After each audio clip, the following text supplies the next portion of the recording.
If you look at the numbers, the U.S. economy is in great shape. Growth surged 4.1% in the second quarter. Unemployment is 3.9%, the lowest it's been since 2000.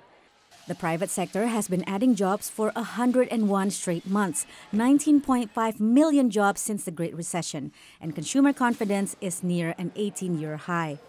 President Trump credits his policies for the rosy economic picture. America is being respected again, and America is winning again because we are finally putting America first. Everywhere we look, we are seeing the effects of the American economic miracle. And his supporters agree.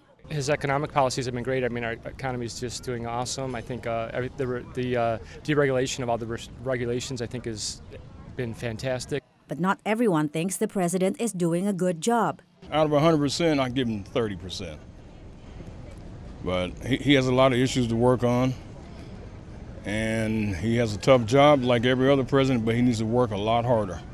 Like almost every other important issue in the U.S. right now, the way Americans view the economy depends a lot on how they vote. People have a hard time perceiving what's going on in the economy. They generally know that it's going well, but it's also the case that people's perceptions of these things tend to be pretty heavily influenced by partisanship. Again, it's one of those things where any discussion about modern American politics kind of has to start with the fact that we're living in a very partisan time.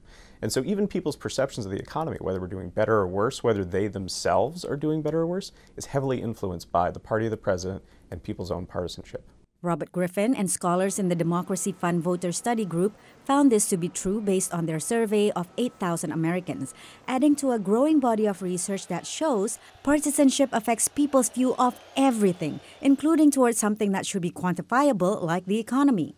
This has been the case for the past 15 years, said Ryan Streeter of the American Enterprise Institute. We've seen a steady increase since the Great Recession 10 years ago in the feelings that the economy is actually doing really well, from about 11% up to about 53%, just in terms of the people who say they think it's going well. But when you look under those averages, you see that's really been driven during the Obama years by Democrats' confidence, and especially since Trump's been elected, Republican confidence has really spiked. It's gone up.